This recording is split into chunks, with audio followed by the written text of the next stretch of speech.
창세기 28장 12절에서 22절까지의 말씀, 우리 다 찾았으면 한 절씩 교독하도록 하겠습니다. 제가 먼저 12절 읽겠습니다.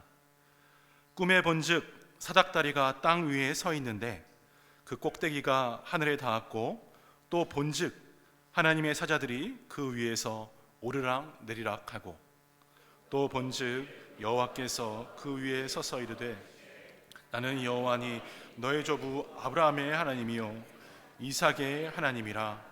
내가 누워있는 땅을 내가 너와 내 자손에게 주리니 내 자손의 땅이 티끌같이 되어 내가 서쪽과 동쪽 북쪽과 남쪽으로 퍼져나갈지며 땅의 모든 족속이 너와 내 자손으로 말미암아 복을 받으리라. 내가 너와 함께 있어 내가 어디로 가든지 너를 지키며 너를 이끌어 이 땅으로 돌아오게 할지라. 내가 내게 허락한 것을 다 이루기까지 너를 떠나지 아니하리라 하신지라. 야곱이 잠이 깨어 이르되 여호와께서 과연 여기 계시거늘 내가 알지 못하였도다.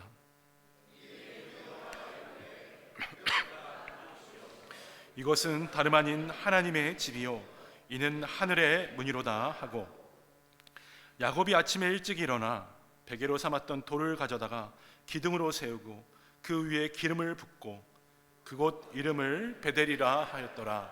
이 성의 옛 이름은 루스더라. 야곱이 서원하여 이르되 하나님이 나와 함께 계셔서 내가 가는 이 길에서 나를 지키시고 먹을 떡과 입을 옷을 주시어 내가 평안히 아버지 집으로 돌아가게 하시며 여호와께서 나의 하나님이 되실 것이요. 우리 함께 읽겠습니다. 내가 기둥으로 세운 이 돌이 하나님의 집이 될 것이요 하나님께서 내게 주신 모든 것에서 10분의 1을 내가 반드시 하나님께 드리겠나이다 하였더라. 아멘. 감사하면 기쁨과 평안이 찾아옵니다 라는 제목으로 오늘 하나님의 말씀을 함께 나누고자 합니다. 우리 옆에 앉아 계신 성도님들과 함께 이렇게 인사하실 텐데요, 마음을 다해서 인사하겠습니다. 함께 예배드릴 수 있어 감사합니다. 함께 예배드릴 수 있어 감사합니다.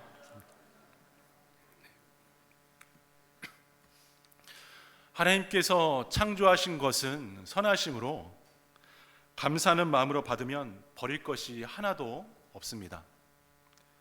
반대로 감사를 잃어버리면 나에게 주어진 시간과 물질, 옆에 있는 관계, 그리고 하나님이 주시는 축복을 모두 다 잃어버리게 됩니다. 인간의 죄가 여러분 어디서 시작되었습니까? 아담과 하와가 에덴 동산에서 하나님께 감사하지 않았을 때에 시작되었습니다. 모든 것을 먹어도 되는데 동산 중앙에 있는 나무의 실과를 먹지 말라고 하셨습니다. 그 한 가지 빼고는 모든 것을 다 할 수가 있는 축복에 대한 감사는 없고, 단 한 가지 하지 말라는 것에 대한 불평과 불만, 그래서 하나님의 말씀을 어겼습니다. 그때부터 사람들은 감사보다는 불만이 많아졌고, 더 빨리, 더 쉽게, 더 많이 라는 세상적 가치를 가지고 살아가게 됩니다. 주는 사람의 감사가 있고 받는 사람의 불평이 있다는 말이 있습니다. 어떤 사람은 늘 베푸면서 베풀 수 있어 감사한다고 하는데, 어떤 사람은 받고 또 받아도 불만을 가지고 살아간다는 의미입니다. 감사에 관한 이런 글이 있습니다. 지금 당신의 집에 전기가 들어오면 전기 없이 살고 있는 20억의 사람들보다 감사할 이유가 있는 사람입니다. 집에 먹을 식수가 있다면 아무 물이나 마셔야 되는 10억 명에 넘는 사람들보다 감사할 이유가 있는 사람입니다. 하루 1불 이상으로 살고 있다면 1불 미만으로 살고 있는 12억 명의 사람보다, 하루 한 끼라도 따뜻한 음식을 먹을 수 있다면 8억 명의 영양실조로 고통받는 사람들보다 감사할 이유가 있는 자가 됩니다. 오늘 아침 일어났을 때 당신의 몸이 건강했다면 이번 주를 넘기지 못하는 100만 명의 환자보다 감사할 이유가 있는 것입니다. 한 번도 전쟁의 위험이나 수용소의 고통이나 굶주림과 쓰라림을 경험하지 못했다면 당신은 5억 명의 사람보다 감사할 이유가 있는 사람입니다. 체포, 협박, 고문, 학대, 그리고 죽음의 두려움 없이 교회에 나갈 수 있다면 당신은 이 세상의 30억 명의 사람들보다 감사할 이유가 있는 사람이 됩니다. 당신의 은행에 그리고 지갑에 약간의 돈이 있다면 이 세상의 8% 안에 드는 감사할 이유가 있는 사람입니다. 부모님이 아직 살아계시고 혼자가 아니라면 보기 드물게 감사할 이유가 있는 사람입니다. 지금 이 글을 읽고 듣고 당신이 축복받은 존재라는 것을 알게 된다면 글을 읽을 줄 모르는 이 세상의 20억 명의 사람들보다 더 감사할 수 있는 사람입니다. 여러분, 그러니 지금 이 자리에 함께 예배드릴 수 있는 것 자체가 얼마나 감사한 일이겠습니까? 그렇습니다. 정말 모든 것에 주인 되신 하나님께 감사가 넘치는 성도의 삶을 살아내기 시작하는 오늘 우리 비전교회 예배되기를 간절히 소망합니다. 여러분, 감사란 굉장히 좋은 것입니다. 그런데 이 좋은 감사 과연 언제 드릴 수가 있을까요? 아마 세상은 모든 것이 잘 풀리고 성공했을 때에 감사한다 답할 것입니다.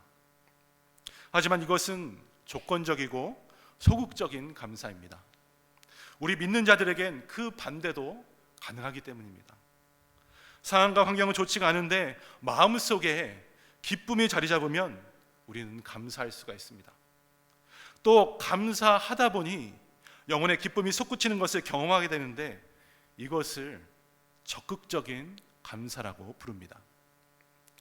때로는 목사인 저도 스트레스를 받거나 여러 괴로운 상황에 직면할 때가 있습니다.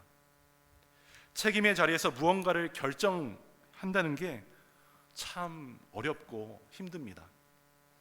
이 말 저 말 다 들어야 합니다. 그중 어떤 말들은 가슴에 비수처럼 꽂혀 들어옵니다. 그래서 실망하거나 낙심하는 마음이 들 때가 있습니다. 그러나 우리에게 허락하신 삶은 이러한 난관을 하나님과 함께 넘어가는 믿음의 여정이라고 합니다. 때문에 성도는 이러한 상황과 시간을 어떻게 이겨나가야 할지 주님께 기도하며 하루하루 감사로 나아가게 될 줄 믿습니다. 여러분, 수학 좋아하시나요? 수학을 잘하는 비결 중 하나가 공식, 포뮬러를 많이 외우는 거랍니다. 그러면 쉽게 문제의 해답을 얻을 수가 있는 것처럼 오늘 성도의 삶에도 영적인 공식들이 있습니다. 그중 중요한 공식 하나가 바로 영적 부등호 공식입니다.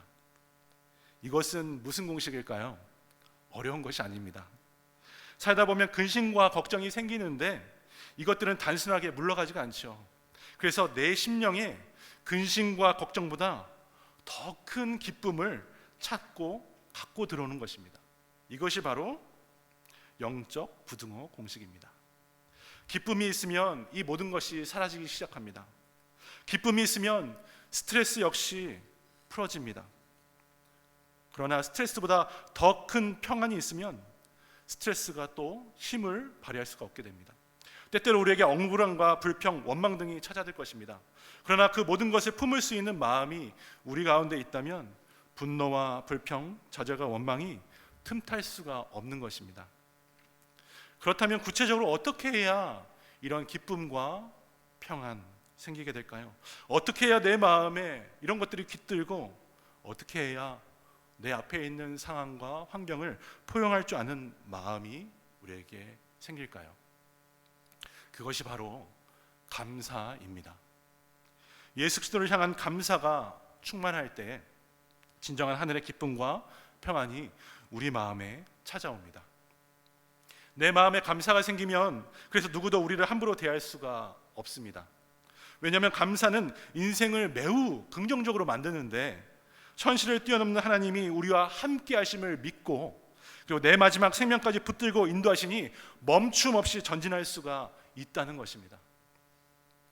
성도는 이 진리를 알고 날마다 믿음으로 고백하기에 어떤 상황도 감사할 수가 있습니다. 또한 감사는 기쁨을 선사합니다. 감사는 우리의 몸과 마음에 평안을 가져다 줍니다. 그러므로 사랑하는 여러분, 인생에서 기적을 경험하고자 한다면 무엇보다 예수님께 감사할 줄 아는 사람이 되어야 합니다. 하나님께서 이미 우리에게 감사하는 방법을 다 가르쳐 주셨다고 했습니다. 또한 우리에게 수많은 감사의 내용을 허락하셨다고 했습니다. 생명을 주셨고 또 새 희망을 주셨으며 기쁨을 주셔서 우리로 하여금 감사의 노래를 허락하셨다고 성경에 기록되어 있습니다. 때때로 그런데 우리는 내게 허락한 것들을 너무나 당연시합니다. 내게 주신 것들은 내 생각과 내 욕심 그 안에 가두어 놓고 내게 지금 없는 것에 대해서 집중하면서 불평, 불만합니다. 이는 감사를 받을 준비가 안 되어 있는 모습입니다. 하나님은 수많은 것들을 우리에게 허락하려 하시는데 늘상 불평만 하는 것입니다. 그렇다면 우리가 이런 사실을 언제 깨닫게 될까요? 내가 붙잡고 있던 것들을 하나씩 내려놓게 될 때, 내게 있던 것들이 사라졌을 때 비로소 감사가 깨닫게 됩니다. 내가 주인된 그 자리가 비워질 때 하나님께서 이 자리에 들어오실 수 있고 우리 인생에 말씀해 주실 수 있는 것입니다. 오늘 우리가 읽고 있는 본문, 야곱의 인생이 딱 그리하였습니다. 야곱이 자기 욕심과 야망으로 가득 차 있을 때 하나님을 만나지 못했습니다. 그런데 하나님이 그가 꽉 붙잡고 있던 그것들을 어느 순간 다 내려놓게 만드셨습니다. 모든 것을 잃은 상실자가 된 야곱, 바로 그때 야곱이 하나님을 만나게 됩니다. 돌을 베개 삼고 하늘을 천장 삼으며 두려움에 떨고 있던 그를 하나님이 찾아오십니다. 당시 야곱의 이야기가 이렇게 기록되어 있습니다. 오늘 16절 말씀입니다. 야곱이 잠시 깨어 이르되 여호와께서 과연 여기 계시거늘 내가 알지 못하였도다. 야곱이 자기 생각에만 사로잡히자 하나님을 만나지 못하고 있었습니다. 그런데 모든 것을 내려놓았을 때에, 모든 것을 비웠을 때에 비로소 야곱은 하나님을 만납니다. 여호와 하나님이 아브라함의 하나님, 이삭의 하나님, 그리고 야곱 자신의 하나님이심을 깨닫게 된 것입니다. 그렇다면 우리 성도는 어떠한 인생을 살아갑니까? 하나님이 동행하시는 인생, 하나님이 우리와 함께 하시는 인생을 걸어가는 것이 성도입니다. 그런데 야곱처럼 지금 내가 모를 뿐입니다. 여러분, 야곱의 베델 체험을 우리는 어디서 경험할까요? 예수님을 통해 경험합니다. 하나님, 내가 죄인입니다. 그러나 저로 하여금 예수님을 믿게 하셨습니다. 하나님을 사랑하게 해주셨습니다. 이제 예수님께서 내 속의 모든 절망과 아픔을 받으신다는 것을 압니다. 예수님을 통해 내가 기쁨을 회복합니다. 예수님을 통해 하나님을 알고 하나님을 사랑하는 사람이 되었습니다. 예수 그리스도를 통해 그래서 하나님의 자녀, 아들과 딸이 되었습니다. 이렇게 고백하면서 우리는 예수님을 받아들이고 하나님 앞에 설 수가 있는 것입니다. 야곱이 그랬습니다. 그가 모든 것을 잃었을 때 도망자, 방랑자, 패배자, 그것이 그의 신분일 때 그때 하나님을 만나게 됩니다. 모든 것을 상실한 자가 되었을 때 그에게 하나님의 환상이 임하게 됩니다.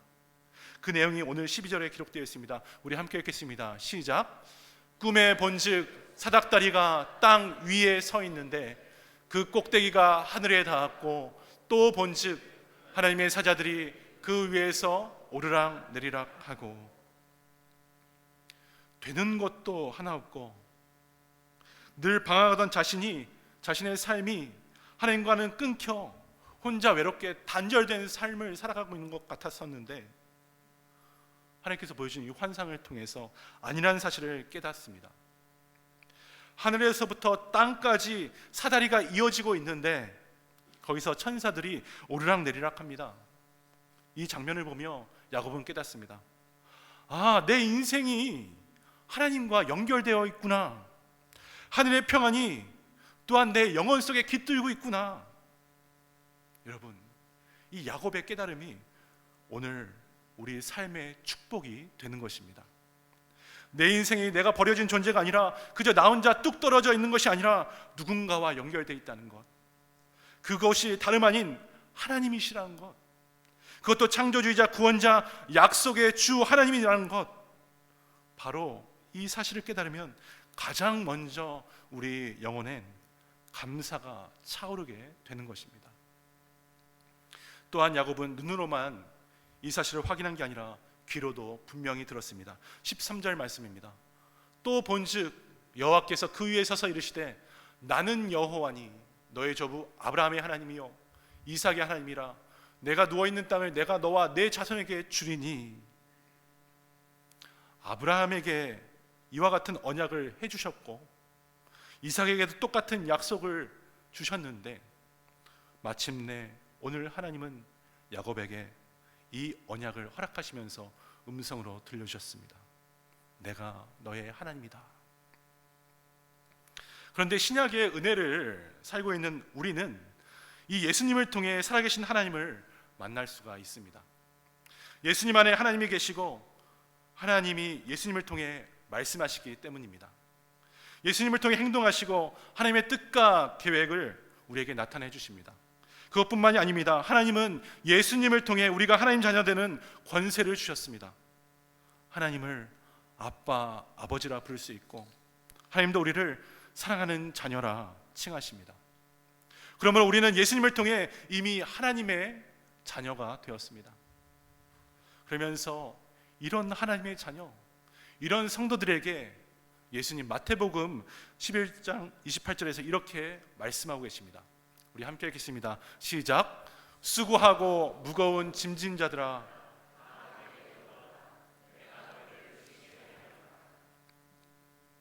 여러분들에게 이런 말씀했던 사람 있습니까? 이런 말씀하신 분이 세상에 어디 있겠습니까? 하지만 이 말씀을 마음에 와닿고 깨닫게 될 수 있는 것은 역설적으로 지금 우리 인생이 사실 정말 수고스럽다는 말이기도 합니다. 내 인생에 무거운 짐이 있고 사는 것이 힘들 때 그래서 예수님 안에 있어야 하나님의 비밀을 우리가 깨달을 수가 있습니다. 예수님이 하나님의 사랑과 은혜라는 것도 그제서야 확인할 수가 있는 것입니다. 예수님은 무엇보다 안식일을 회복하려고 애쓰셨습니다. 여러분, 안식일이란 무슨 날입니까? 하나님의 온전한 다스림으로 쉼의 날, 평안의 날이었습니다. 그러나 당시 유대인들은 율법주의에만 몰두되어서 법 준수에만 목을 맸습니다. 쉼과 평안이 주어져야 할 날, 그 안식일 너희가 안 지켰느냐? 너는 하나님을 사랑하지 않는 사람이구나 라면서 사람들을 억압하고 그리고 협박했습니다. 그러나 예수님은 그 반대셨습니다. 안식일에 죄를 용서하셨습니다.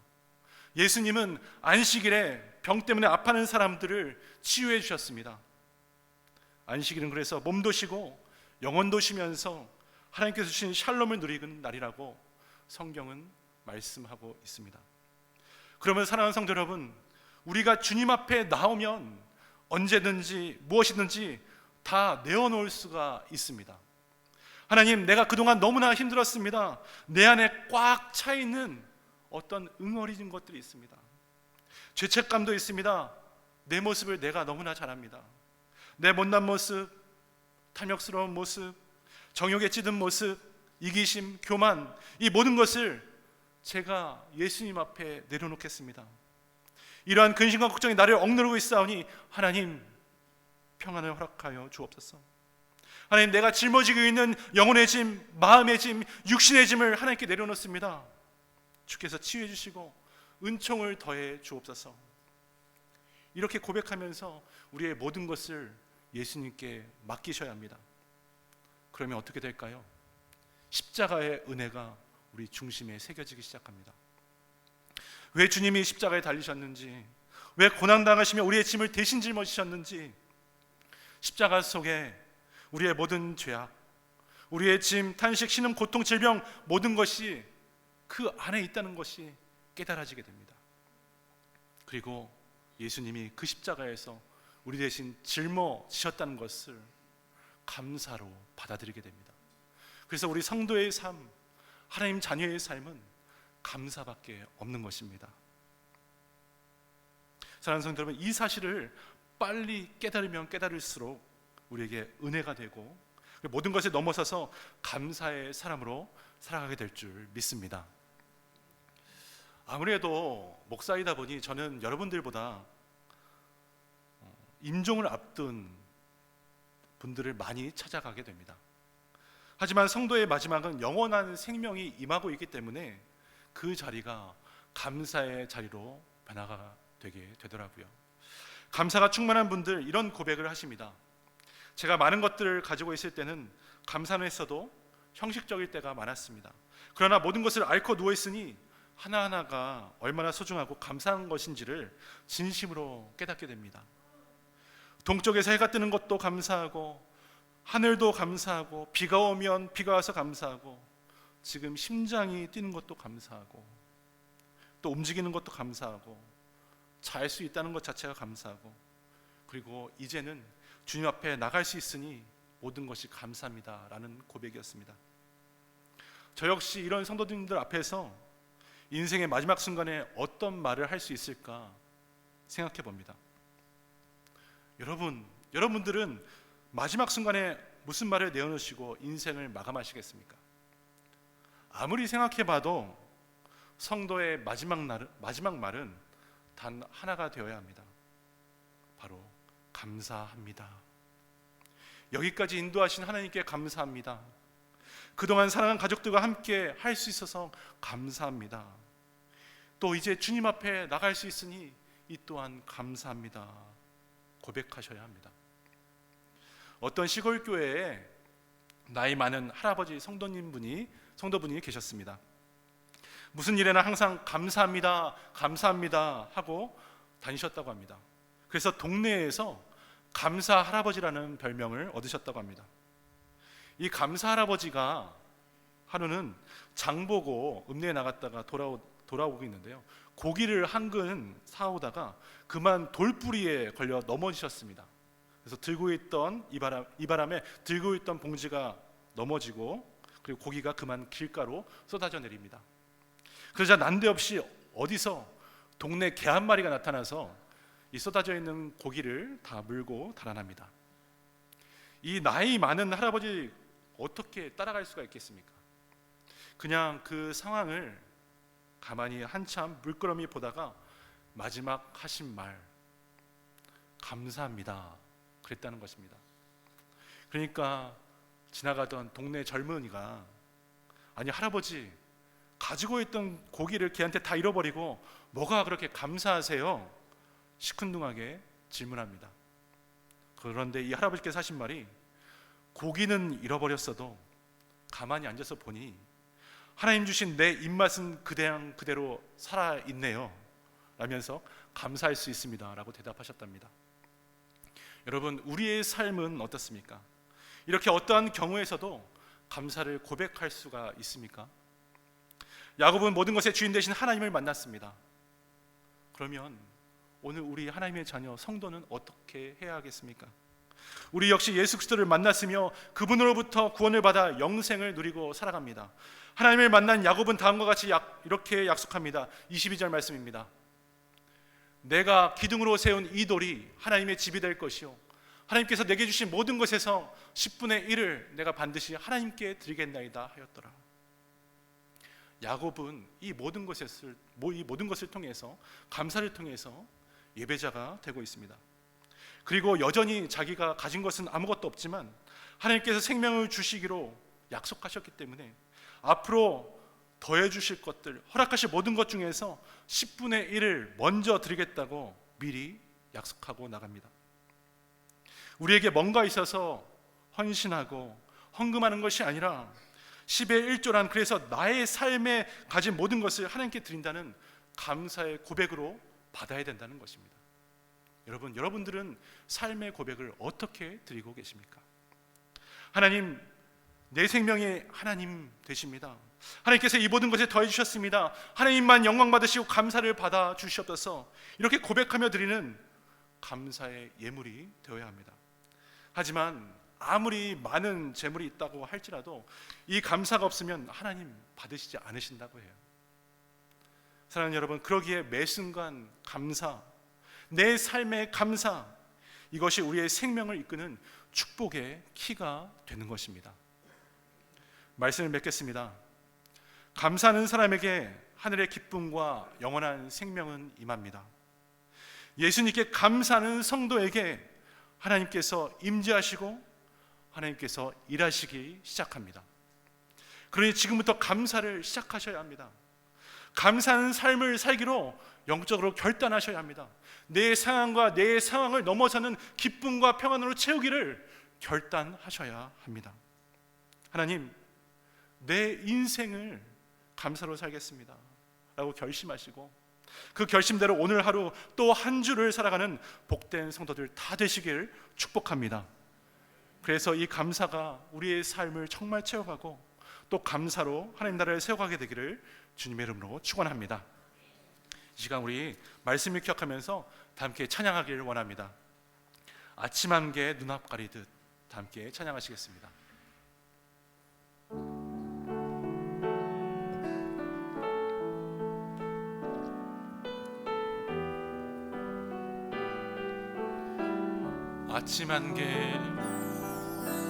아침 안개 눈앞 가리를 나의 약한 믿음 의심 쌓일 때 부드럽게 다가온 주의 음성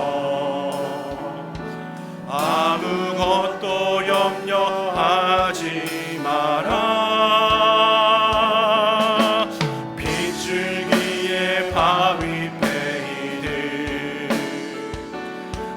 나의 작은 소망 사라져갈 때 고요하게 들리는 주의 음성 내가 너를 사랑하노라 외로움과 방황 속에서 주님 앞에 나아갈 때에 위로하시는 주님 나를 도우사 상한 나의 마음 감싸 주시네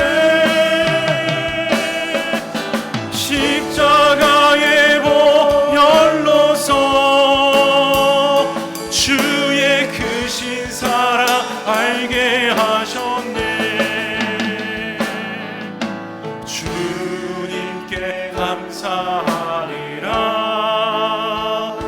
언제나 주님께 감사하리라 다시 한번 고백할까요? 아침 안개 눈앞 가리를 나의 약한 믿음 의심 쌓일 때 부드럽게 다가온 주의 음성 아무것도 염려하지 마라 빗줄기에 바위 매이네 나의 작은 소망 사라져갈 때 고요하게 들리는 주의 음성 내가 너를 사랑하노라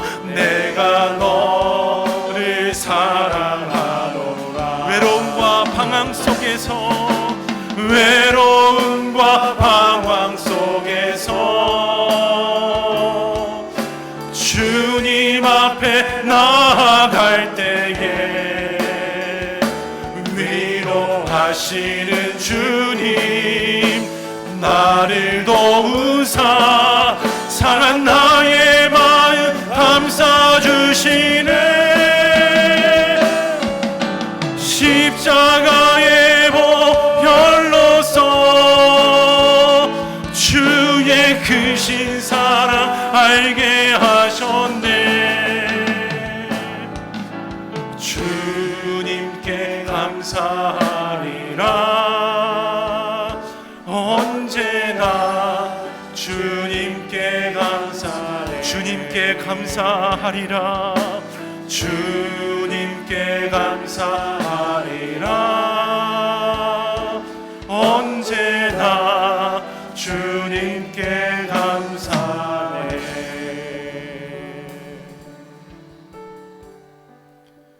사랑하는 성도 여러분, 그렇습니다. 오늘 하나님은 십자가의 보혈로 말미암아 우리에게 크신 사랑을 주셨습니다.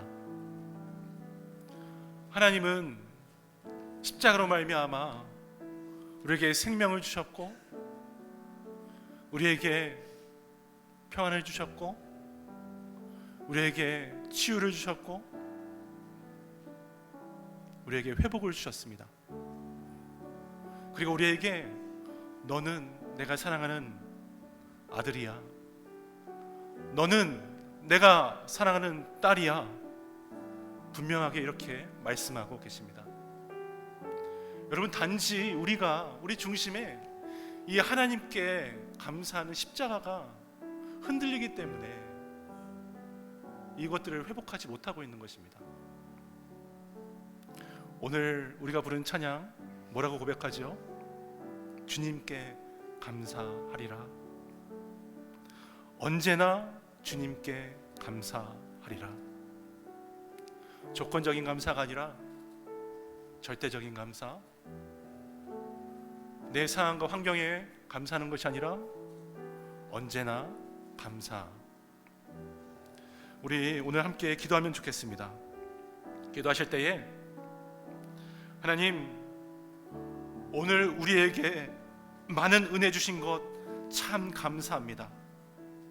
그런데 이제 한 가지 은혜 더 주시길 원합니다. 하나님, 감사하는 마음을 언제나 우리에게 충만하게 내려 주시옵소서. 하나님, 이 감사하는 마음으로 우리의 가정과 우리 믿음의 공동체, 기쁨과 평안, 생명으로 충만하게 될 수 있도록 지금 역사하여 주시옵소서. 우리 다 함께 주여 한번 부르고 합심으로 기도하겠습니다. 주여. 사랑의 하나님, 감사합니다. 하나님, 오늘도 주님 앞에 나가기 원합니다. 하나님, 오늘도 하나님의 사랑으로, 하나님의 자녀로 우리를 불러주시고 하나님의 사랑과 하나님의 은혜를 깨닫게 하시니 감사합니다. 하나님, 우리 심령에 예수 그리스도를 받길 원합니다. 아버지, 우리 심령에 예수 그리스도의 십자가가 충만해지기 원합니다. 하나님, 예수님 때문에 우리가 살 수가 있고, 하나님, 예수님 때문에 우리가 오늘 견딜 수가 있고, 하나님, 예수님 때문에 오늘 우리가 회복될 수가 있습니다. 하나님, 정말 주님과 동행하기 원합니다. 정말 주님 앞에 나가기 원합니다. 하나님, 정말 주님, 오늘도 우리에게 주시는 그 음성을 붙들기 원합니다. 너는 내 사랑하는 아들이다, 너는 내 사랑하는 자다. 하나님께 감사로 나가길 원합니다. 주여, 언제나 감사하게 하여 주옵소서. 사랑과 은혜가 충만하신 하나님 아버지, 하나님께서 우리에게 주신 모든 은혜를 기억할 때에 무엇으로 다 감사를 드릴 수가 있겠습니까? 정말 돌아온 우리의 삶을 볼 때에 말할 수 없는 은혜를 아버지께로부터 받았습니다. 그러나 이 은혜를 잊을 때가 너무나 많이 있습니다. 기도하오니 이제 우리 한 사람 한 사람, 우리 성도들의 마음속에 한 가지 은혜, 감사하는 마음, 언제나 하나님께 감사하고 하나님의 은혜를 깨닫고 주님 앞에 나아갈 수 있는 이 감사의 마음을 허락하여 주시옵소서. 그래서 우리 심령 깊은 곳에 충만한 기쁨과 평안으로 모든 것을 넉넉히 이겨나갈 수 있는 저희들 될 수 있도록 주님 축복하여 주시옵소서. 이 모든 말씀 예수님의 이름으로 간절히 기도드리옵나이다.